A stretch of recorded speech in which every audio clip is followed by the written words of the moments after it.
Court. You went to court. So I had jury. You were so I had jury duty summoned by the County of Los Angeles to come and be on a jury. I was very happy to perform my civic duty, help make the world a better place. If you read the summons tells you where to go, where to park, parking's free, sure. Yada yada. It tells you everything you need to know. You just have to be able to read words on paper. So I went in, and this woman in front of me was a complete and utter fucking mess. She was not young. You can't attribute this to like sure. her just not knowing how the world works. She has a bag with like 6 Diet Cokes in it and 2 sandwiches, which I can appreciate that she brought her to lunch. And then she's got like 2 purses and all this shit. And you have to go through a metal detector. So she puts it all down. She's asking about the lunch. She only has 1 volume setting, and it's Karen. So she's just there. She's literally, like, I'm not exaggerating. She's just going to the security guards. The security guard is 4 feet away, and she's like, do I put my lunch on the belt? So she puts it all down. The rules for what you can bring into court are extremely lax. Yeah. Basically, no weapons, no glass. That's basically it. Right. People are there for the day, yada, yada, yada. So she's like, yeah. She puts it all down, and it goes through the x-ray. Right. And I get stuck behind her as it's coming out. And they're like, rummaging through her bag, like, ma'am, you can't bring this in. And it's a full bottle of perfume because it was glass. It was like this big glass bottle that had to be like, I don't know, 6 ounces of perfume. Right. How fucking long are you planning on being here? Why did you bring 6 ounces of perfume? I'm already in a jury room. The last thing I want, like, I'm going to have my perfume, my ears assaulted by what they're saying. But like, I don't need my sense of smell assaulted because you're misting yourself with whatever this, Walmart perfume. Quiet, please. And I got to explain that to my wife, and she'd be like, hey, you're at jury duty? I'm like, yeah, the Spearmint Rhino.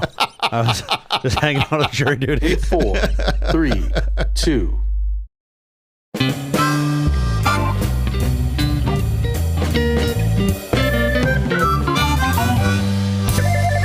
Company presents a truly terrible podcast. Welcome to Nonsense, episode number 45. I'm Jeff Parker. I'm Skittle. This is our take on the week's business, tech, and entertainment headlines. This time we'll discuss the Epic Games versus Google lawsuit. It's America Recycles Day. America Recycles Day began in Texas, where 2 employees of the Texas Commission on Environmental Quality created Texas Recycles Day. This day spreads information about recycling and encourages people to recycle their waste. When these 2 employees, Kevin Turiff and Valerie Davis, left their jobs with the Texas Commission, they proposed the conversion of Texas Recycles Day to America Recycles Day. The first America Recycles Day was announced in Florida, and over 40 states participated. Now there are over 3,000 events throughout all 50 states. Now, again, I ask the same question every week we do this. The point's to educate people about recycling. Is that it? Like, I don't just recycle on this day. I recycle on all the days. Of course. No, this is just a day to spread the word. Hey, people, maybe do some recycling. You're going to do a segment, I know, coming up in the future about whether or not recycling actually matters. And I think that's a really interesting topic. I mean, I get smarter about this, but my understanding is, like, in the late 80s,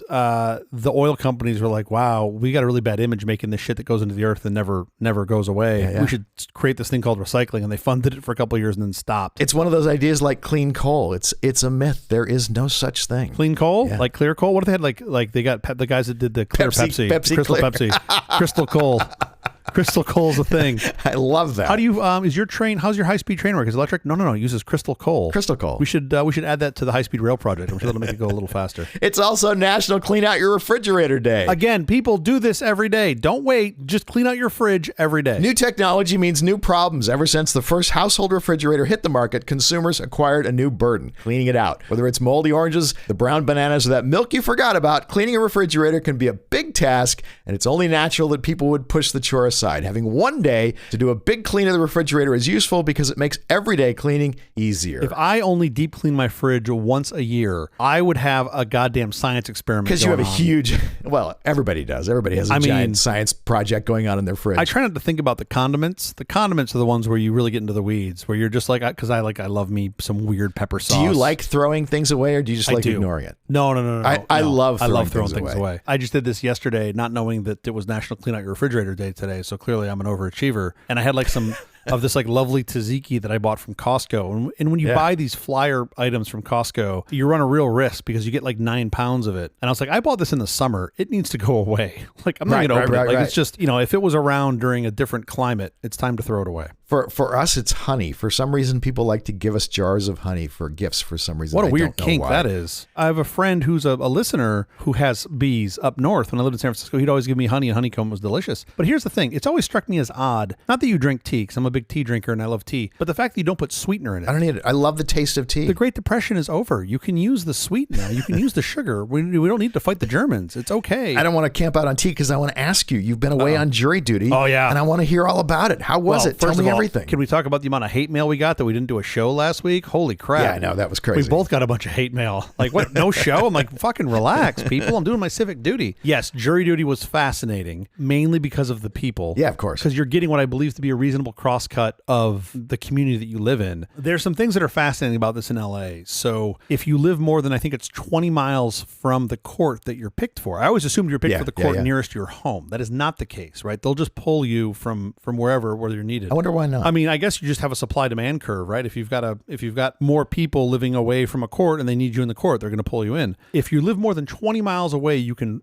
ask for a change of venue. Yeah. And they have a nice little tool on their website that lets you calculate how far away you live. You put in your address and then it shows you the distance. Sure. Except it's as the crow flies. Which is insane. Because I don't have a fucking helicopter. And if I did, I wouldn't need to move my jury duty. I would just take the helicopter. Right. I am under 20 miles as the crow flies. But then if you add in, actual driving on roads, I'm over 20 miles. Sure. Roads don't travel as the crow flies. No. Nothing in LA travels as the crow flies. And this was of course before the 10 fucking fell down. Yeah. Oh my goodness. The fine folks, I can't really speak highly enough of the LA jury service because of course. I wrote them a little note and I said, hey, here's my situation. I won't be able to get down there in time. It's like 22 miles away. And they're nice enough to change my venue to the court that is 15 minutes from my house, which is lovely. Perfect. Anyhow, I was there for what I expected to be a day of service. They had 2 cases that day, a morning case and an afternoon case. And the defendant in the morning case pled out at the last minute. So they actually didn't need our services. So I've gone to jury duty, I don't know how many times in my life, 5-6 times in my life, and I've never seen the inside of a courtroom because we've either been dismissed or have had the folks plead out. So apparently I'm just not wanted as a juror, is what I've come to learn. Thank your lucky stars, because I've been on a trial and I've been the jury foreman, and it drug out.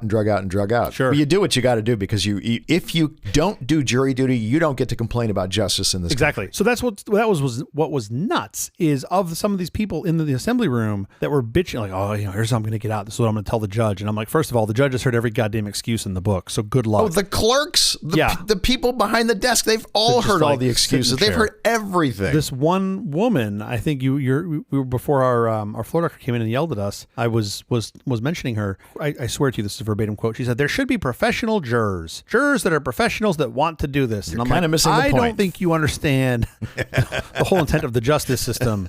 That is clearly not how you're going to achieve justice. Right. Anyway, it was comedy to me, but I made it out unscathed. I did get a little bit of work done on the show. I was able to browse the internet on their lovely Wi-Fi and drink a coffee, and then was dismissed at 10:45. It was lovely. And bravo, good on you for doing it. Oh my gosh, that's fantastic. I also find it fascinating that they give you a little green piece of paper that has been Xeroxed from a Xerox that is my get out of jail free card for the next time I get jury duty. Oh yeah. Which I'm pretty sure I promptly lost. Yeah. And now I'm like, well, what happened? Like, you call me back in 6 months and on the piece of paper, you're like, you don't have a record that shows I was here? Like, how shitty is your record system? But what do I know? Although I was a foreman on a jury and nobody's called me ever since, so I think they just have me blackballed.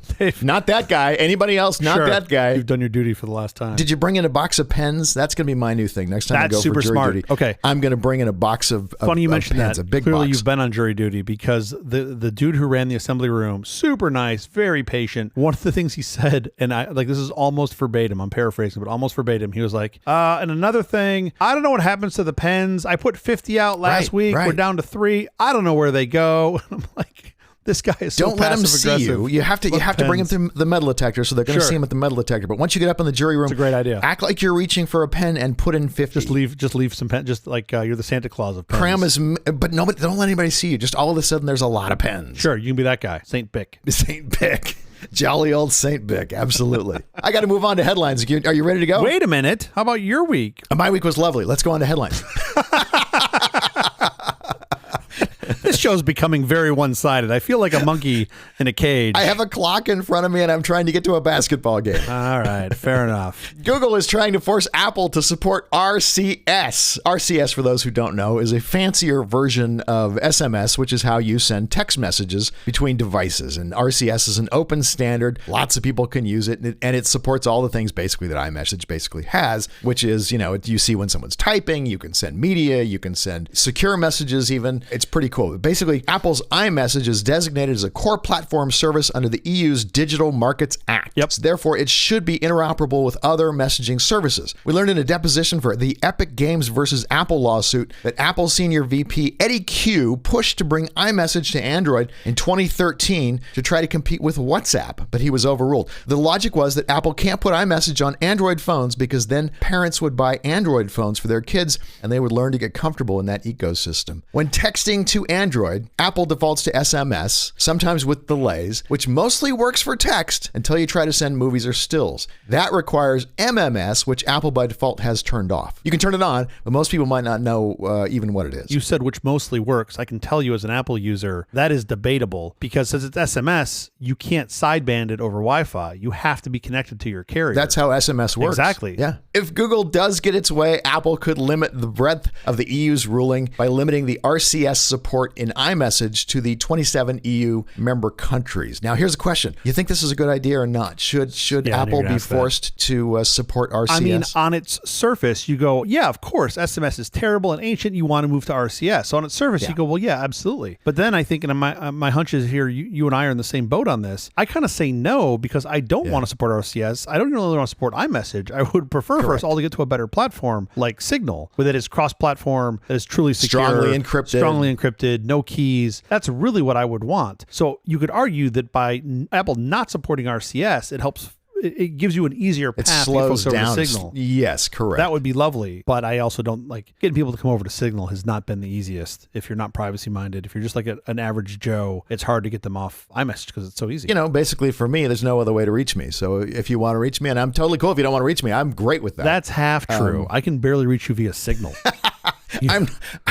I do not like sitting around with my phone in my face. Absolutely true. Hold on. You just don't like talking to people, I think is the problem. There is a certain amount of truth to that. I have said many times to my son, you can get very, very rich if you can figure out a way that people don't have to talk to each other. Yes. For example, if you don't want to call a taxi dispatch service, you just want to tap it into your phone. There was you want to order a pizza, don't call a human, tap it into your phone. All of the big fortunes of the last 5 or 10 years have been made, making it so that people don't have to talk to people. I get it. I want to say in a related story, yeah. The Nothing company is bringing iMessage to its Android phones. Let me unwrap that. There's a lot there. Carl Pei was the guy who started the company OnePlus, which is a an Android phone company that makes very, very good. Isn't he a fellow Android Swede? Phones. Is he in your Swedish mafia? He is indeed a Swedish entrepreneur. I have been a happy OnePlus customer for many, many years. They are a subsidiary of Oppo, and Carl Pei has moved on. He started his own company, and it is called Nothing, and they are making very cool Android phones. Okay. All that to say, Nothing is on their second generation of Android phones, and Nothing Phone 2 owners will get blue bubbles. They will connect with the iMessage system through new Nothing Chats, the Nothing Chats app that is powered by the messaging platform Sunbird. Yeah. The feature will be available to users in North America, the EU, and other European countries starting tomorrow, November 17th. Nothing writes on its page that it's doing this because messaging services are dividing phone users, and it wants to break those barriers down. But doing so requires you to trust Sunbird. Nothing's FAQ says Sunbird's architecture provides a system to deliver a message from one user to another without ever storing it at any point on its journey, and that its messages aren't stored on its servers. The interesting thing there is the bridge services basically literally work by signing onto some Mac Mini in a server farm somewhere, and the Mac Mini will then do all of the routing for you to make this happen, which is kind of interesting. Again, it's kind of crazy. Interesting that they're doing that. Huge fan of Nothing. They make incredible phones. I don't love this. Yeah, sure. You know, it's interesting, by the way, you started this conversation talking about RCS and moving SMS to RCS, right? Which is, and then how Nothing is sort of filling the gap. Two things I want to point out. When you say RCS every time, it means something else to me. When you first say RCS, the first thing I hear, or my brain first boots, is to version control. Yes. From 1,000. But oh my God, there's years ago, from 1982, there are it's no terrible. Listeners as old as you who are believing that. But you know what's crazy? Confused there. They are still releasing versions of RCS. The most recent version of RCS was February of 2022. So how are there any users left of RCS who are not using RCS? GIF? That's just amazing. Are you still on Stone? Yeah. Are you still putting things on tablet? It's just beyond me. So anyway, when you say RCS, that's what always pops into my brain. That's just how ancient. Let's be clear to the users. What is RCS? The messaging revision control system. No. Oh, sorry. What does RCS stand for? Rich Communications Service. Rich Communications Services. Oh, services plural. Services. I don't know. I feel like if we don't embrace RCS in the Apple ecosystem. Maybe that gets us the signal faster, but realistically, it's probably better to just get RCS on board. It's nice that Carl Pei is trying to figure out how to bridge this divide. It's just not my not quite cheerleading for it. I love the fact that this man has named his most recent venture the Nothing Company. I feel like he should be a sponsor of this show. Nonsense should be sponsored. Nonsense brought to you by Nothing. By Nothing. Perfect. Yeah, and by the way, it's a great company. I'd be thrilled to be sponsored by Nothing. Sure. I'm all for endorsing things that I'm a fan of. A big fan of? Yeah, and so why not? Who cares? We don't need the money. I'm going to move as far. Anonymous fruit picking robots are advancing. What the fuck did you just call me? Anonymous fruit picking robots. I've been called worse, okay? Those are fighting words right there. AI can pick fruit with greater precision for ripeness, sugar content, etc. than human experts. No, this is bad. They can even pick soft fruit like raspberries. No, this is a terrible idea. Why? Do you want to have to go to a robot to get your food? This is terrible. No, we don't want this. I think it's a very useful thing to have robots picking fruit off of trees, especially no raspberries for you. You talk poorly of AI. No raspberries for you. It's not the soup Nazi. Oh my God. The robots are being used amid shortages of seasonal workers across Europe. The UK government said in December that it would issue 30,000 6-month work visas this year for the entire horticulture industry, including flowers, the same number as 2021. But the trade body British Summer Fruits wants an additional 10,000. Fieldworks Robotics, a spin-out company from the University of Plymouth, is aiming to have their raspberry picking robot harvesting 25,000 raspberries a day compared to 15,000 for a human working an 8-hour shift. By the way, a human picking 15,000 raspberries a day, that alone is kind of mind-blowing. It is totally mind-blowing. The fact that you can almost double it with a machine is mind-blowing too. But wow, that human's really focused. Is it like the Great Ganesh? Do they have like 10 arms? How do you pick 15,000 robots? Well, yeah, your machine literally can have as many arms as you want. No, I meant the humans. Yeah, right. You figure that's 1,500 raspberries an hour if you're doing a 10-hour day. That's a lot of fucking raspberries, right? Oh, it's an 8-hour day. For the humans, they say it's an 8-hour day. The robot doing the picking is not going to have any constraints for hours. There's no laws for how many hours a day a robot can work. Yet. Wait till their lobby gets up there. Let me tell you, that robot lobby, no one's going to want to fuck with them. What percentage of food production have we automated? I feel like damn near all of it. So this is just the natural. We're getting better. We're getting better. It used to be, what was it, 90% of the people at the turn of the century? Yeah. Turn of the last century. Yeah, sure. Had to work on the farms. And now it's like 1%, 2%. But can we also talk about how just in general, I feel like everything the British name, they just do a better job than us, right? There's Arm Holdings, which is still the best name ever. Fieldwork Robotics is perfect. British Summer Fruits? Yes. Like does what it says on the tin, right? They don't have some weird ass PR name that's just British Summer Fruits. I know exactly what they do. There's no confusion. And also, doesn't it sound lovely? Wouldn't you love to buy something from the British BSF? Summer Fruits? I would happily buy something from the BSF. I mean, it's probably just delicious. And now finding out that the robots can pick things and make sure they have higher sugar content and that they're perfectly ripe and all the things are exactly right. I mean, that their quality has got to be going up. Can we get this on the label? I'd like to know on the label, like, if it's organic or not. I'd like to know if it was picked by a robot or not. Why would you want to know that? Isn't it just better for humans? Would you prefer it? I think so. If it's picked by a human? I mean, I want to see the output. Or would you prefer it if it's picked by a robot? Well, first of all, I do think you'll have the $3 a pound blueberries, and you'll have the $8 a pound blueberries, and those will be the ones picked by a human. It's like people that still buy handmade cars. What the fuck are you thinking? That's a terrible idea. You want a machine to do it. It does a much better job. You and I talked about this story. It happened in Spain. The Cloth Off app. Oh, yeah. We talked about it here on the show. It's come to the U.S. Turns out I'm a platinum user on that app now. Good for you. Yeah, so the new high score. Parents of girls at a New Jersey high school said their daughters were humiliated after they learned fake pornographic images of themselves generated with the use of artificial intelligence were circulating among classmates. I'm surprised it took that long to get here. Female students at Westfield High, New Jersey, learned about the images after observing sophomore boys whispering and acting weird on October 16th, the Wall Street Journal reported. I don't know. It kind of seems to me like sophomore boys always act weird. I was going to say, what were they?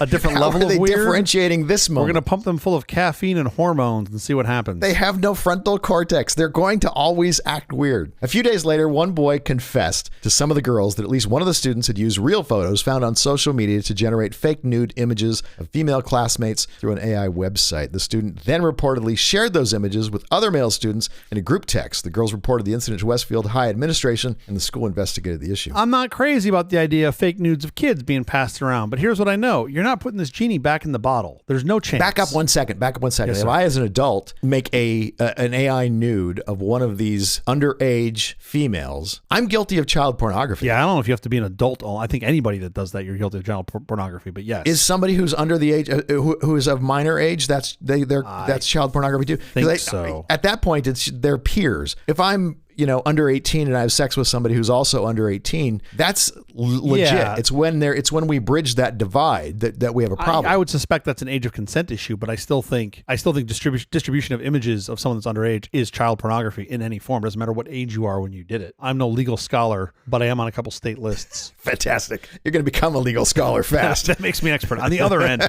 no.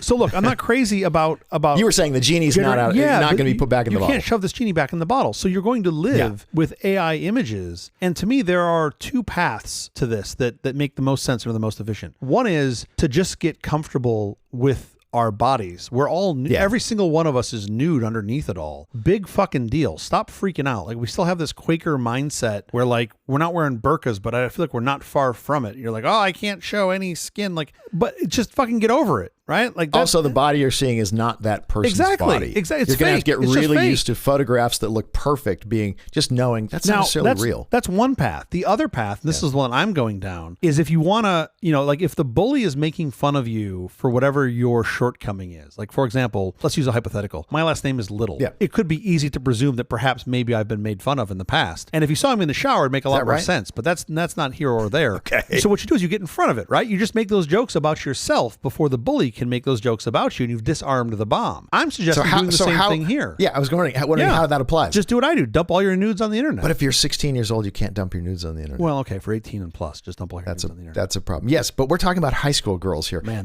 that joke just hit the floor, didn't it? So sorry. Hit the fucking floor. Dump all your nudes, and then I get serious man on the other side being like, well, they're underage. How would they upload them? Where would they store them? Would it be on an FTP server? Jesus fucking Christ, Jeff, come on. It's a joke, man. Don't dump all your nudes. I'm so sorry. I think we're not going to go back and do the laugh track. I do think just get comfortable with your nakedness. Like, really, it's not that big of a fucking deal. I'm not saying you go to a nude beach, but like, somebody made a fake image of you that's naked. That's not you. Yeah. Okay. Big fucking deal. Like, you're not putting this genie back in the bottle. It's not going to happen. Yeah, theoretically, those boys could have photoshopped the heads of girls onto naked bodies. That's true. 100 but years is that ago, also illegal? Because then, I mean, by the way, if the body is of someone who is of age, connected to a head of somebody who's not of age, great question. Are we now looking at child pornography? I don't know the answer to that. I think the view is it's sort of like if it appears to be, yeah. Like if you're trying to make it look like it's underage, right? You're talking about Photoshop, right? By the way, when we signed up to do this show, I didn't realize I needed so much legal information. Sure. I didn't know I signed up. I thought I'm paying like community service forward. Yeah, exactly. You're right. 10 years ago, high school kids could have done this with Photoshop, right? Easily. Could have been a thing. Would have required a little more effort. It's the same thing then. It's the same thing it was when you were in high school, right? They could have just painted it in oil on canvas. Da Vinci could have just put together a nude on canvas. No, nothing. Man, today is not a laughter day, is it? Oil on canvas, hard time, make his own paints, charcoal. No, well, no. We didn't have oil paints back then. There's a cave drawing. I love the idea that we lived in the future, but Iceland is shaking. Iceland is on high alert for volcanic eruption, with a state of emergency declared and almost 4,000 residents evacuated from their homes. Yeah. There is considerable risk of an eruption on or just off the Ridgings Peninsula, about 30 miles from the capital of Reykjavik, according to the Icelandic Meteorological Office. The region has been shaken by hundreds of small earthquakes every day for more than 2 weeks. Scientists have been monitoring a buildup of magma some 3 miles underground. I'm no geologist, but what I do know is if this city's a rockin', don't come a knockin'. And that seems like... No, actually, you want to know, this is interesting. At this stage, it's now possible to determine exactly whether where the magma might reach the surface. The interesting thing is, it goes quiet before it blows up. Oh, I'm the same way. Exactly. Earthquake activity decreased over the weekend, which indicates a new phase of magma intrusion is occurring, says Dr. Margaret Hartley, lecturer in earth scientists at Manchester University. Previous earthquakes in the areas were all preceded by decreases in seismic activity. Sure. So this isn't necessarily an indication that the volcanic unrest is dying down. I mean, I guess that kind of makes sense because those quakes are magma pushing through layers of rock, I think. So at some point that, stops and pressure builds up and then it pushes through the surface, I would guess. Again, I'm no geologist. I look at geology as a discipline. I go, man, that just seems boring as shit. But then you get stuff like this and you're like, whoa, it's super amazing. Cool, right? It's geology. Also, I have a friend who's a geology, wizard, and it's fascinating. It's crazy to me that we have zero fucking idea what's at the core of this rock we sit on. Like, we've got some ideas, but every 20 years they're like, nope, that's wrong. You can't actually get any visibility past 12 miles of depth? Like, it's pretty hot down there. You just can't do anything. And you're just like, that's kind of crazy to think about, that you just can't go inside the ball past 12 miles. Meanwhile, what's the diameter of the Earth in non-metric units, in make-believe units? 6 feet. plus or minus. No, it's like 8,000 miles in diameter. We can't get 12 miles down or something like that, right? Which is like, what is that? Yeah. An eruption is not expected to cause the kind of ash cloud created by volcanic eruption back in 2010, which caused chaos to the global air travel industry. Volcanic eruptions are extremely bad for air travel. And by the way, we figured this out the hard way. Yeah, sure. When they just be like, oh, look, it's a cloud. We're going to fly through it. And they're like, how come our engines don't do work? that. Yeah, that's really bad. So now they fly around that shit, which is great, or ground it, which is not so great, but better than flying. Anyway. Okay, enough of the headlines. Up next, we're going to talk about Epic Games suing Google. There's a live stream on The Verge that I cannot take my eyes away from following this trial. It's the TikTok of what's happening in the court. If you're a super nerd and you care about these things and these two Goliaths going at it, it's been just fascinating to watch. Not really two Goliaths, but one Goliath and one. Yeah, it's one Goliath and one David. Well, it's like a David plus.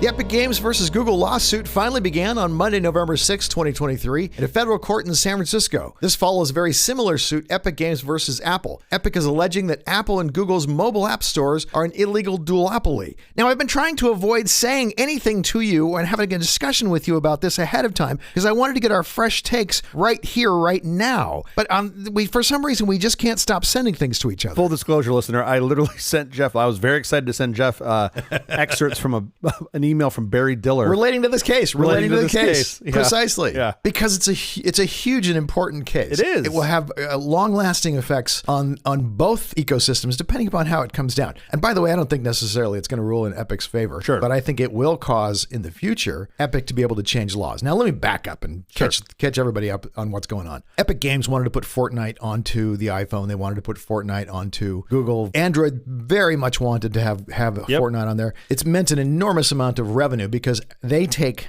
both Apple and Google, from their Play stores, a 30% cut of all revenue, including in-app purchases, any initial costs. I think Fortnite was free to download, though, right? Yeah, I believe so. So there was no initial. Nope. There wasn't no initial cost. It's literally just in-app purchases. Could you play? I think you could, on the computer you could play Fortnite absolutely for free. I believe. And skins and things didn't actually give you a benefit in terms of gameplay. Some did. I mean, you have both, right? You've got ones that are cosmetic. In many games you do, but I don't think it did in Fortnite. And maybe they charge some nominal fee to purchase it. I don't remember. It's irrelevant because it's not where they make all their money, right? Epic makes their money from in-app purchases, right? Yeah. Okay, so Google and Apple were really salivating over that 30% that they would get. In fact, as we found out in court, Google once offered Epic Games $147 million to launch Fortnite on the Play Store. Exclusively, because for some exclusive time period, I believe. No, just to put it on, I believe. It's the fear that developers would make games that they wouldn't put on the Google Play Store. I see. They were afraid others Gotcha. would follow Fortnite's lead and never come to the Play Store and never come to the iPhone. Yeah. They would just stay as a web game. Yeah. So they were offered them $147 million.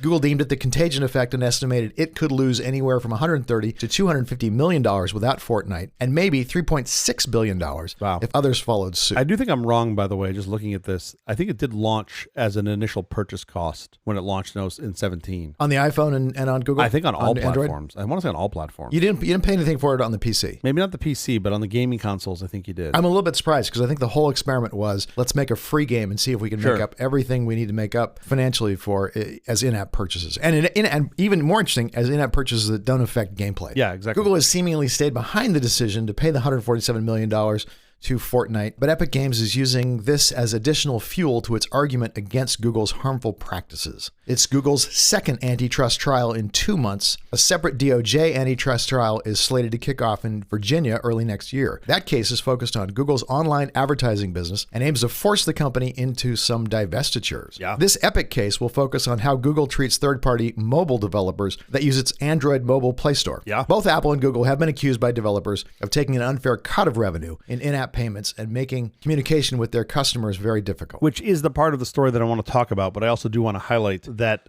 where I think the bulk of their revenue has come from over the totality of Fortnite is on Battle Pass. And Battle Pass is more than cosmetic? It's like it gives you access to, obviously I'm not a Fortnite player, it gives you access to other things inside the game. Updates, map changes, some character features. It does give you more gameplay beyond just skins and dance moves. And I do believe, and that's like, I want to say it's like $10 a quarter, give or take, something like that. It's $40 a year. Okay. And I do think that's where the bulk of their revenue comes from. So I didn't want it to think that it was all, it's not like it's all just things that are completely innocuous and cosmetic. It seems to be something that's beyond that. I only know about it not affecting gameplay because my kid played it. Sure. He said he always wanted to buy these things called V-Bucks. Yeah. But everything they bought you was cosmetic. It didn't affect gameplay. So this whole, game store charges too much, the app store charges too much, 30%. Like this is the crux of their argument, right? Is that they're overcharging and it's a duopoly. I still kind of think that's a bunch of bullshit. Like if you really, Because their point has been, if you want to launch your own app store, go launch your own app store. Like do it all yourself. well, you can't do that on Apple. Well, you can do it on Google, but it's nearly impossible because as you do it, you're going to get hit with, first of all, it's like, even if you just want to sideload an app, it's like 16 steps, Sure. 16 distinctive steps, Okay. as we learned from this court case. And Every step along the way, they're telling you how you're ruining your phone by doing how this. you could be, yes, which is 100% fucking factual. Like this is where I get wrapped around the axle. Let's set Apple aside for a second and just talk about Google in this Google case here. If you're loading shit that's outside of the App Store that Google has stamped and said this is okay and this will likely not ruin your device, there is risk involved. And first of all, none of it's going to ruin your hardware. You're not going to ruin hardware with software. you could. Nearly impossible. It's Nearly possible. impossible. There's an instruction called short out the battery, halt and catch fire. I believe course is what there it's is. called. So there's a slide. What Jeff is alluding to is there's a slide in this court case where they show the 16 steps that are necessary to sideload. Yeah. Now, okay, it's 16 steps, but the first 4 are downloading the thing.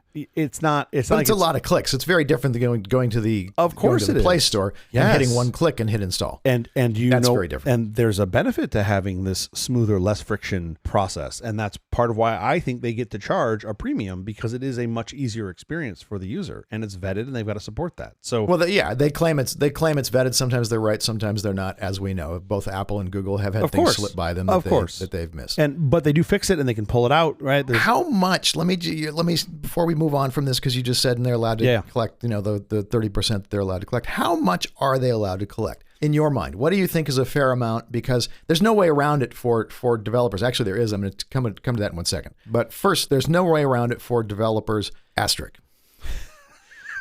You just do an audio footnote? Yeah, I did. Okay. I did. How much? Is 30% the right amount? Is 12% the right amount? Is 50% too much? Tell me where the line is and how do we find the line? I think this is ultimately the crux of the conversation. I think the crux of the conversation is you're charging We're too 6 much. minutes in. Why not?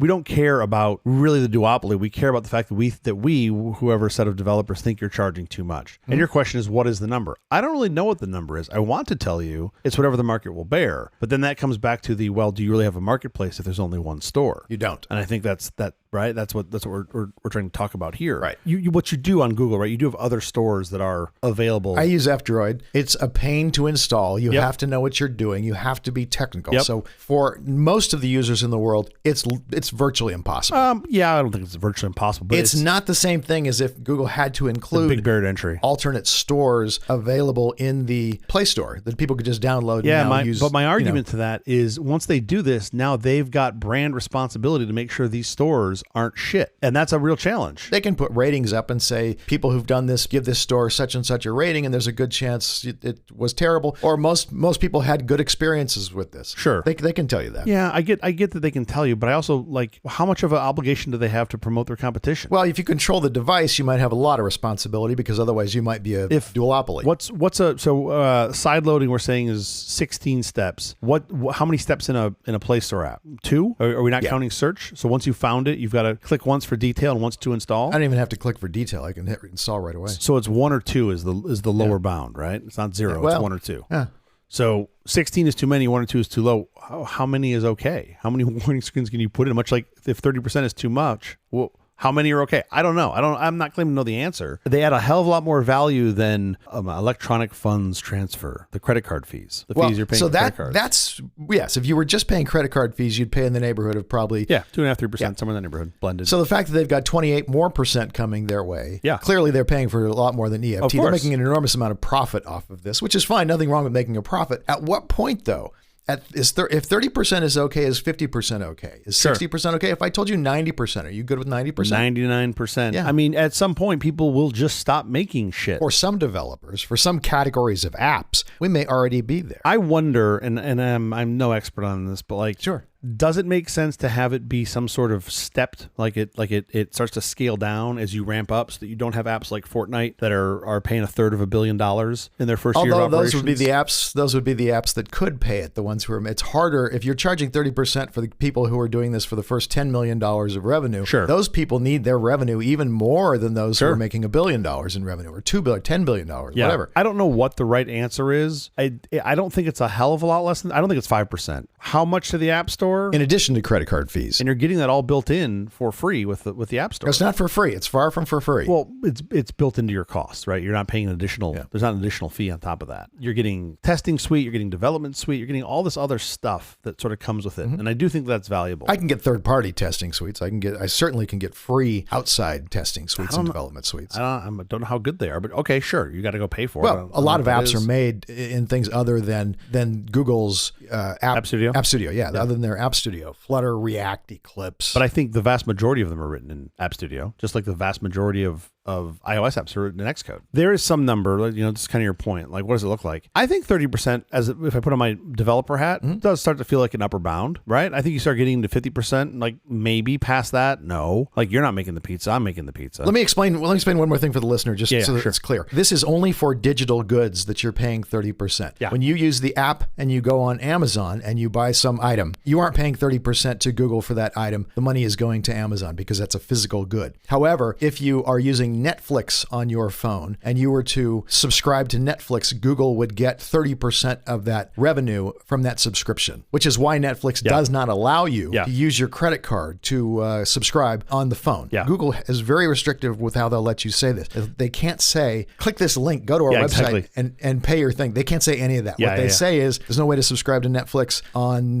your phone. We're so sorry. This is an inconvenience. Our deepest apologies. Literally, that's as close as they can come to saying it. They leave it up to you to figure out. Go to the web. You can sign up there. And this is where my opinion on, hey, this is okay for the App Store starts to break down a little bit. So they call this steering. Yeah. I look at this and I go, well, I get it. If you're sidestepping this, you're not getting you're not paying for the benefit of all these things that you've gotten. Yeah. And I do look at that and I go, well, okay, I understand, of course, the business case for why you do it. It is hundreds and hundreds, perhaps billions of dollars for Netflix that they can maintain. They literally determined that they would not be profitable if they were paying 30% of the subscriptions to Google. Sure. You can just fold that in. Raise the price to the consumer another 30%. I do think there's a path here. I guess what I kind of hope to see is a couple things. Maybe the fee comes down a little bit. I don't think you're coming down to 5%. I think you're coming down to maybe 20% at best, 25%, something like that. I could see steering being a thing that's allowed. I could see some sort of rate card that's not bullshit. I think the EU wants steering to be allowed. They may have. Yeah. I don't know where they stand on that, but I think they were pushing for steering to be allowed. I could see steering. Just so it's really clear. Steering is putting that little link that connects you to a website that allows you to pay for things on the website. I'd like to see a little bit of sort of structure around steering, like even something just as simple as you can only shell out to your own domain for whatever the certs are that you have in your APK or your iOS build. Where I see this, by the way, and this really does upset me, and I don't know why there isn't more attention paid to it. So a lot of applications will allow you to log in using third parties like Google or Facebook or Microsoft or whatnot, which is great. I think that's good. You have less credentials sprinkled around and you're using a central source of auth. That's lovely. Except when you're in an app and it says, oh, use Google, and then you click the button and then it takes you to a window that says, hey, this is Google, you're logging in, but there's no metadata around this. I don't know that it's actually Google's site and it's actually Google's cert. I don't know what the fuck they're using as a browser. I have to trust that the app is doing the right thing. Right. And that, to me, is a real risk that nobody seems to address even in iOS land. And I'm not quite sure. I think that's going away because the passwords are passkeys.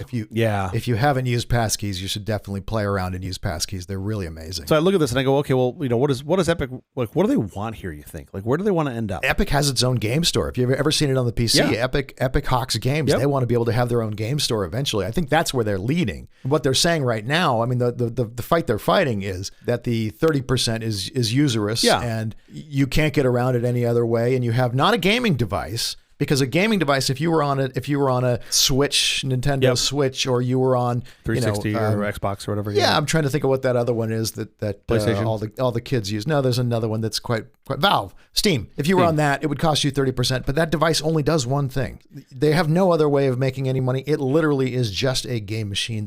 It's not a multi-use device. I don't understand why that is okay, but then 30% on Apple and Google is not. To get the price down on the hardware basically is making no money. They would not break even. That hardware would be prohibitively expensive if you weren't getting a good chunk of the revenue. Now, is 30% the right number? I have no idea. Whatever it is. Getting back to your original question, though, I think Epic wants to be able to have ultimately their game store. I don't think they do. On the device. I think they just want a price cut because they can put their own game store on right now. Too hard. You can do it on Google. You can't do it on Apple. They want less. You win the war against Google, and now you're going to force Apple to have to do the same thing. Sure. Let's say they get it on both. I still don't think that's what they want. I think they just want less fees. Their game store only charges developers 12%. Sure. And a lot of that revenue is spent giving you free games because they're also giving away free stuff to entice people to come onto there. Yeah. You are correct. The immediate fight that they're in is how do we get this number down from 30% to a more reasonable number? Yeah. Netflix has the best model, I think, so far, which is you just have this very cryptic screen that says, you can't enter your payment information here. We're so sorry. Yeah, totally. And then leave that for the user to figure out. I have to go to their website. Yeah, that probably works well for somebody like Netflix. It probably doesn't work well for somebody that's like rando, flash in the pan game because people just aren't going to have the interest. That is not Fortnite. Fortnite is not rando flash in the pan game. Yeah. So, the big guys that might work for. But I just wonder where this ends up. Just trying to think about what Epic really wants and where this the bigger savings is. They want to drive down the price in the App Store. And maybe, I think this may end up is a lower cost in the application stores, and you may see app stores in the Play Store or in the App Store. That might be where you end up. You sidestep all of the side loading. South Korea has done that. That's exactly what they've done. Is they've forced both companies to allow other app stores to be in the downloadable from the App Store. Yeah. So which is interesting. And then I think, well, okay, do you put your 12? Let's just say for giggles that the App Store says it's 12%. Do they push in some cost for transactions that happen in other app stores? Probably not. Yeah, I don't think South Korea allows that. Yeah. This is interesting to me because you still get the benefit of all this tooling and all it's like you're paying your taxes for infrastructure, use infrastructure, and then being like, I don't want to pay these anymore. It's too expensive. I'm gonna move to Florida. $11 billion. You might be overpaying for tooling. Let's talk real quick because we're going to run out of time here. Let's talk about Barry Diller's letter. Oh yeah, isn't that great? It was revealed in court. Go ahead. You want to give the description of what Barry Diller you got wrote? it. No, it's like what was it, 2019, I think? Yeah. And Diller wrote this email to Barry Diller. For those of you who don't know, runs IAC, which has a lot of important internet properties. Yep. VRBO was the one that he was addressing directly. VRBO it's sort of like Airbnb. It's like Airbnb. And as he was saying, over the years, the number of people who visit the website, their VRBO website, has not changed. Yeah. Yet their costs have changed from, I forgot what the beginning was, $22 million. 5x or 10x. It was tiny, and it went up more than 10x. Yeah. So I get what they're saying on the surface. The services are saying, hey, we're still spending the same. But the number of people who went to the site didn't change. Yeah, which I get. I mean, to me, that just means acquisition costs have gotten higher. For the most part, I don't think those are artificially inflated. That is the market. The market is saying these are more valuable. I'm going to spend more money trying to get these leads. In this case, they were getting pushed down the search results page because of Google's own properties. Sure. That did the same thing. And this is where it gets really interesting to me because I look at that and I go, well, on its surface, it's pro-consumer. You're giving a better option to the consumer, right? If Google's pushing into this and saying, well, here's inventory, you're going direct. Why is Google's VRBO a better product? Because I'm outside of the ecosystem of just Expedia or VRBO. Like I'm getting the aggregate of all of them, which is what a search engine has always done. You should, but why should Google get to go first necessarily? Because it's their fucking search engine. Because their search engine. And if they know what you want, if they know better than anybody else what you want, and they give it to you, that's great. But they're not giving you necessarily what you want. They're giving you what they want to give you. They're giving you their information right up top. Yeah, but in most cases, at some point, if we're all using the Google search engine, it's a monopoly, and you can't do that. If we're all using AT&T for our long distance, if 90% of the long distance business is AT&T, if 90% of the oil business is Standard Oil, if American Tobacco Company dominates the cigarette business, yes, congratulations, you ran your business very well. You might have cheated. We don't know. There's other things that could factor in. I mean, you might have stifled competition, but maybe you just ran your business really well and you have 90% of the market. That's a monopoly, and we will break you up. You have been extremely good at running your business. We would now like to penalize you for being extremely good at running your business. But that's what always found happens. That's what happens when you cross over to that level of being the dominant of anything. You now have a different set of rules you have to play by because you control too much of the market, and we've done that forever. That's exactly what we've done when we bust trusts. That's exactly what we've done when we bust monopolies. But the entire point of the antitrust laws was to be pro-consumer. What's best for the consumer is almost. I can't think of a single time where what's best for the consumer isn't competition. I agree. And the minute you start to not have competition because someone is so dominant in the marketplace, now you're anti-consumer. I still think your competition needs to have, especially in the land of technology, some guardrails around it, some basic guardrails. I gotta interrupt us. I'm going to go on this, and maybe we'll come back to this another day. But we are completely out of time. Quickly before we split, have you seen or read anything good this week? I'm so sorry. I have to cut you off. That was a hard right turn. I know. I apologize. We're out of time. Thinking about the ghost of Sherman, and I just all antitrust, and now I got to switch gears into what I've seen. What was his first name? Oh, John Sherman. John Sherman. My good friend. Okay. It is crazy to me, though, that the Sherman Act is 130 years old. Like, right. That is kind of crazy. Crazy good, not crazy bad. Crazy good. It's held up. It's held up. Apparently it has, which is amazing. But also kind of gives me pause. Like, think about how different the landscape is today than it was 130 years ago. Like, maybe that thing should be revised. But the idea behind it, again, we're out of time. So let me just say, the idea behind it, I think, is still the correct idea. And there is a lot of case law that's based on it. So we do have some reference to how we've treated other things. Ma Bell just being one example. Have I seen or done anything good? Yes. As the pattern that I like to continue are things that I've seen that nobody else can. I don't know if that makes me just feel elite or I just don't actually do anything. I think the whole point of this is to try to recommend things that other people can do that you've done that's cool. Yeah, or that you liked. I mean, okay, so this would fit kind of in that. What you got? What you got? I don't get to do the fun things you get to do, like, watch TV shows. I know, because you have young children. I have two, well, you call them children, I call them parasites, life parasites. It's very similar. People tell me they're symbiotic. I don't know when that happens. Right now, they are just parasites. Anyhow, I went to one of my son's classmates' birthday parties, and it was a Taylor Swift theme party, which I'm sure there are many of. Sure. However, this one had a Taylor Swift impersonator, which was awesome. She was good? She was really good. Like, the kids loved her, and she would sort of, sing along. And they all know the songs. They all know the songs, right? And, like, the kids are dancing, having fun, and took pictures. When I took a selfie with her, I put the camera far enough away where, like, okay, it could be Taylor Swift. You could buy it? Yeah, I mean, I sent it to my friends, and everyone was like, she's in South America. We know this isn't true. And I was like, is there any possible way you can put the link to the picture in the show notes so that people can see it? I'm sure I could. I've never seen it. I'd love to see it. I don't have the picture of me with the impersonator. I just have the picture of me actually with Taylor Swift. Okay, well, whatever picture you want to put up, that's what I want to see. Some picture. You want me to post in there? I will post it on the nonsense Twitter feed for all to enjoy, also known as x.com, which I hate to use. Sure. How about you? Have you seen anything? Can you beat the Taylor Swift impersonator? I think I might be able to. The saint of second chances, Bill Veeck was a legendary Major League Baseball franchise owner and promoter, known for his over-the-top personality and show-stopping ballpark stunts. Giveaways, exploding scoreboards, and even luxury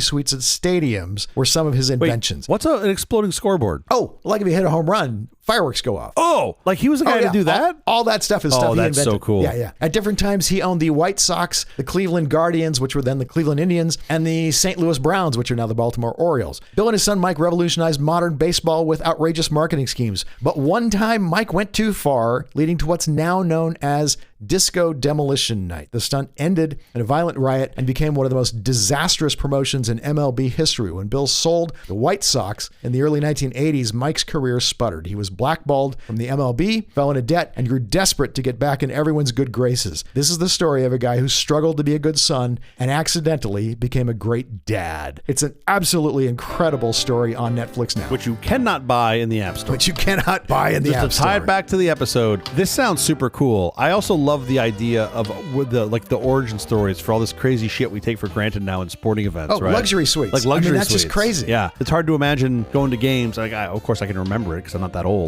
Let me rephrase. Dodger Stadium, yeah. When it was built, had no luxury suites. I mean, I remember going to Tiger Stadium. They're all cantilevered. It's a marvel of engineering that those luxury suites exist. Yeah. Yeah, it's crazy. This sounds super cool. You said it's on Netflix? On Netflix now. Check it out. I'll have to check that out. That is the episode. Thank you for joining us for all this nonsense. A truly terrible podcast from our awful company. Visit us on the web at nonsense.productions. I'm CJ Little. I'm Jeff Parker. If you like this program, please follow, download, subscribe, and like at Apple, Google Podcasts, Amazon Music, iHeartRadio, Spotify, our favorite Overcast, or wherever you get your podcasts from. Podcastindex.org. Special thanks to our floor director, Tony Von Pervier. He's French. Thank you, Tony. We'll be here every Thursday morning for more nonsense. Please join us.